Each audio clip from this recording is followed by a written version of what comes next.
So what I was going to discuss with you, Dr. Baker, is I want to know what the relationship is between the gut microbiota and risk of relapse.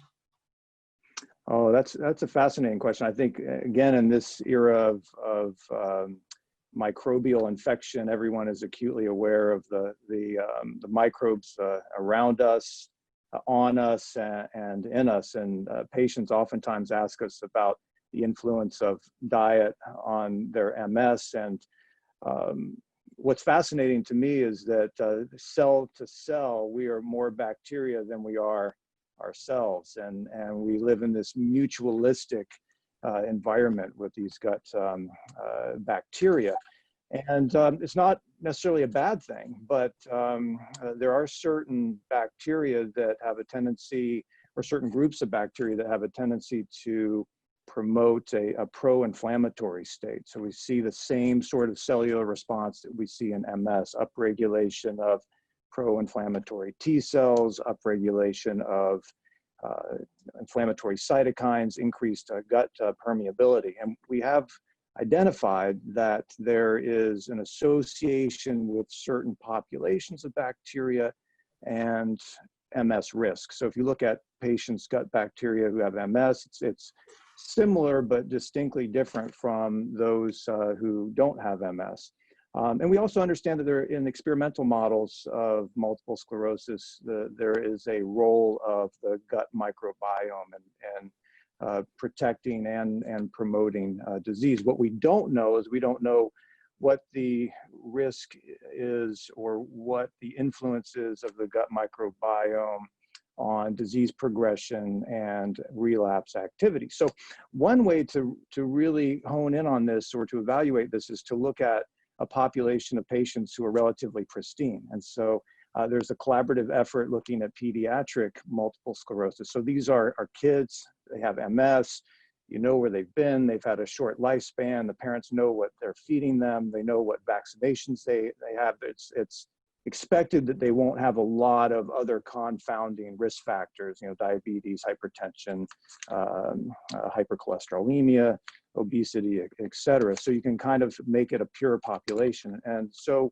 what they looked at is they took stool samples and they evaluated for 18 or so classes or orders really of bacteria that are common, and they looked at the relative presence or absence of those bacterial orders, and then whether or not they were high or low in abundance.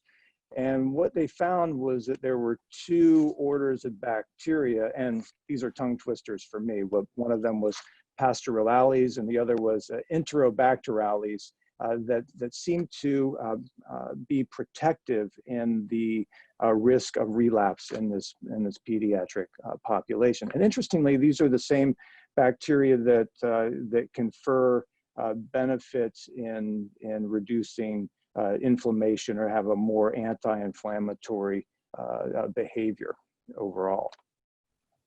So when do you think gut microbiota is formed in a child? About what age do you think that it develops?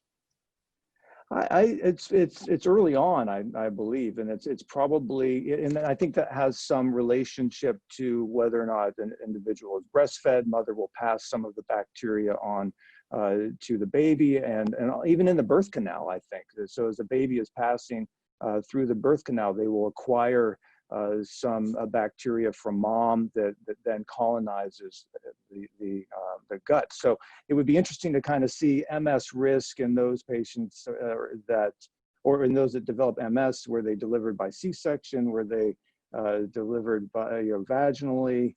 So that's some fascinating data. I don't think we know for sure. At least I don't know for sure. How does the gut microbiome contribute to MS onset among high-risk populations, such as family members?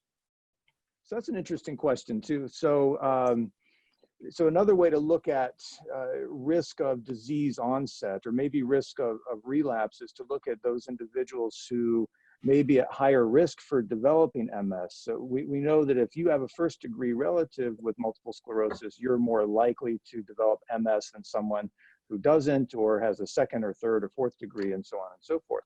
So if you evaluate those individuals and look at MS susceptibility risk, you find the usual suspects in the gut microbiome that promote inflammation. And some of those usual suspects have a role in metabolism of short chain fatty acids. So there's this association between diet, gut microbiome, and genetic susceptibility. So it's all really fascinating data, and I think it's evolving, and what we do with that data in the next few years, I think is going to be important.